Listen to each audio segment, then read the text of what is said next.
Hey guys, welcome to A&L Tech Review. Today I'm going to be going over a review on my thoughts and what I think of the Xbox One X. I'm also going to compare it to their S model. I'm also going to compare it to the PlayStation 4 Pro. We've got the original PlayStation here because unfortunately I don't own the Pro, but I am at least going to compare the specs and try and give you some advice on what to buy this holiday season and the best suit that's going to fit you guys. So I've also got in front of me here the 5 games that I do own that are enhanced already for the Xbox One X. So let's go ahead and get started. The gameplay on the X console was absolutely, in my opinion, phenomenal. I have a 60-inch Samsung 7000 series 4K TV with HDR support. And what I noticed on Gears of War 4 especially, that was the first one that I did. Gears of War, the detail alone was absolutely incredible. The settings were easy to manipulate. They were easy to go in there and change around. When I was running it in 4K enhanced mode, the detail and the clarity was just absolutely unbelievable compared to my old TV, which was a 1080p TV, because I tried it on both, and you still get really great gameplay on a 1080p TV because they do have enhancements for that. So if you don't own a 4K TV, you can definitely get some beneficial use out of it. It makes, in my opinion, every game that I own for enhanced mode absolutely phenomenal. The next one was Rise of the Tomb Raider that I tried. Rise of the Tomb Raider, that's just a graphically enhanced game to begin with. It uses a lot of power to make that game run, in my opinion. Having the console go right there with the enhanced mode, the detail on the menu screen when I was actually picking the settings that I wanted, there's a section in there where you can see a old bicycle wheel, and as you change the settings, you can watch the detail get good or get bad just on the spokes of that bicycle wheel.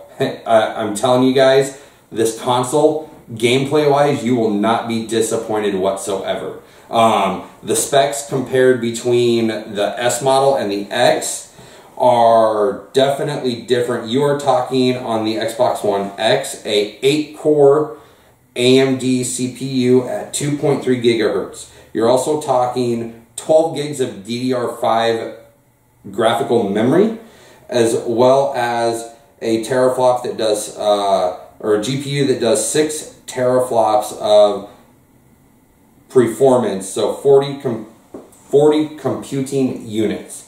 For those of you that are not quite sure what all that means, basically this is just a powerhouse machine in a small console that you can get for $500. Compared to the S model, you are talking about an 8-core custom AMD CPU only running at 1.75 gigahertz. You are talking about 8 gigs of DDR3 RAM compared to the 12 gigs of DDR5, and you are running at 1.23 teraflops of computing performance on this guy. Now the PlayStation 4 Pro, you are looking at a 2.1 gigahertz 8-core AMD CPU as well. You're talking 4.2 teraflops compared to the 6 teraflops of performance you got off these two guys right here. Now, from what I understand from my friends that do have the Pro, the gameplay is absolutely awesome as well. They've said that they have done a fantastic job of the games that they do have enhanced, which is by far less than what Microsoft has. To this day, today, the research that I did shows 185 games total that they are working on. What I counted was 155 that are available for you to get right now, versus 185 that they are working on. So with that said, you can go find a list at Microsoft's website, and you can find a list of games that are working. Now, what I find really interesting is the sheer fact that they are actually taking some Xbox 360 games and enhancing them. So the one that I found right away that I own for a 360 game is Halo 3. They've actually enhanced that to run on this hardware to get you better performance on an older game. So I got to give Microsoft mad props for what they're doing. Not only are they working on new games, they are working on older games as well to make happen, to utilize the performance that this thing can do. Now, with that said, here's going to be the kicker. An enhanced game. Enhanced games, if you get the Xbox One X and you take advantage of those enhanced games, they are going to require more hard drive space. Alone, in general, little disappointed with Microsoft in the terms of they only stuck a 1 terabyte hard drive in this. The research that I did actually shows the 1 terabyte has 128 meg of cache on it with a 5400 RPM mechanical drive. Now, the rumors that I had heard was that they were going to use a 7200 RPM cache size. I couldn't find any specs on when they were going through all the rumors. Now, with that said, I am disappointed that Microsoft chose to go with a 5400 RPM hard drive. However, we all know that Microsoft has allowed the Xbox X to have an add-on when it comes to hard drives. So what I've done is I've bought this guy right here, an external enclosure kit that is USB 3.0 certified. And what I did was I actually went out and bought a Seagate 4 terabyte hard drive that has 128 meg cache but is a 7200 RPM hard drive. The research that I have done shows that there's not much difference between a SATA 3 port for internal on the motherboard of this unit compared to the USB 3.0. We're talking 5 gigabits on USB 3 versus 6 gigabits on SATA. You are limited to bottlenecking based on the hard drive that you're using. So you are going to get some outstanding transfer rates on this, and it's a 4 terabyte hard drive. To give you an idea, Gears of War uses a 106 gig file just on the hard drive alone. So if you buy all enhanced games and you don't have an external hard drive, you're going to be lucky if you get 8, maybe 9 games installed on this. Compared to this guy is going to give you so much more. We're talking 30, 40, 50 games if they're all enhanced. Now, not every game is going to be enhanced. So with that said, just keep in mind and be mindful of your storage. I would highly recommend getting some type of external hard drive. Whether you don't have to do what I did, buy everything separately. You could go buy one from Seagate, get a 2 terabyte hard drive, spend 90 bucks. What I will do is throw a link up on there for the external enclosure and the hard drive itself. And I spent roughly about $200 getting that done. It's a little overkill in the price point, but for those of us that are hardcore gamers, my opinion, this is going to be the better way to go. What I love about this case, though, is that it's got a fan on the side to help cool the hard drive. It's actually got a temperature sensor, so it will tell you what it's running at, and the fan will increase its speed based on that. So you will get a digital readout with that guy. The other thing that I love is that not only that, if you ever wanted to use this for something else, you've got a eSATA port hookup on here if you need to as well. And they included both cables, the USB 3.0 and the eSATA port. What they did was even more cool. They gave you the ability to stick it in your desktop PC by giving you a hookup for an eSATA to internally if you don't have one. So you can definitely hook it up that way. Now, here's what's coming for this holiday. The big question is what console should you guys buy? Well, that's all going to be based on the needs of you or your kids.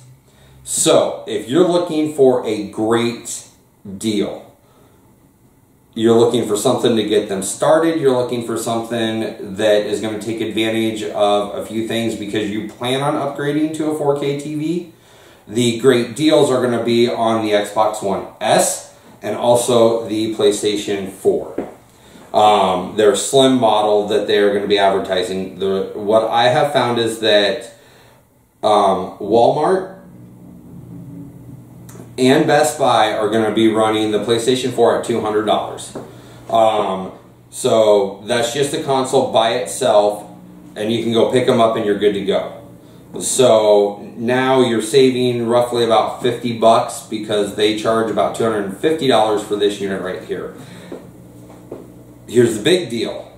They are going to be selling the S model for $189. Not only at Walmart, but the Microsoft store is going to be doing that as well too. Now what Best Buy is doing is something a little bit different. They're going to be selling the console at $249.99, so it's normal price, but they're throwing in either Madden 18 or Forza Horizon 3 Hot Wheels Edition for game bundles.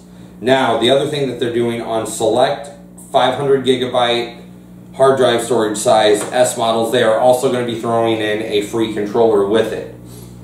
Now, those are going to be the two hot ticketed items this year for entry-level console gaming. Now comes to the Xbox One S versus the PlayStation 4 Pro. Which one should you get? If you are a person who has a 4K TV and wants to spend the money on the two consoles, you're going to see a price increase for the Pro at $400. You're going to spend $500 on the X. Now, the Pro. What I don't like about them is the sheer fact that they did not put a 4K Blu-ray player in their unit. They're going strictly off digital media through the internet in the terms of 4K movies and TV shows that you might want to watch. With Microsoft, what they did when they built this console was they stuck a 4K Blu-ray player inside of it. Right off the bat, you are getting a console for gaming and 4K. You're getting a Blu-ray player that is 4K capable and HDR10 support, which is absolutely outstanding. So if you have a 4K TV and you want to take advantage of the 4K content that is out there, you can also buy 4K movies. And I will tell you, probably the best ones to get are going to be the Star Trek series, as well as some of the Disney Pixar movies, because that shows, in my opinion, what the HDR and 4K can do on all the special CG effects.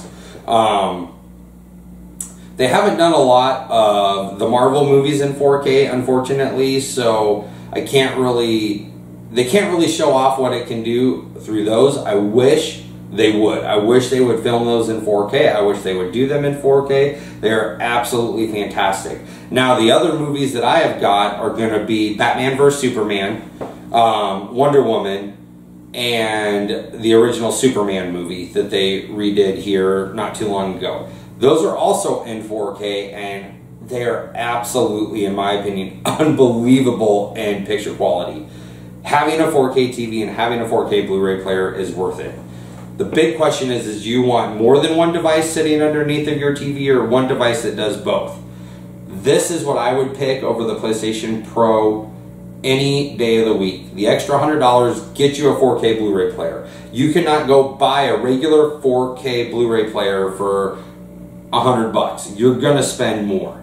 So this right here, throw the extra $100 into it, spend $500, get a 4K gaming console, get a 4K Blu-ray player, get a 4K media streaming device.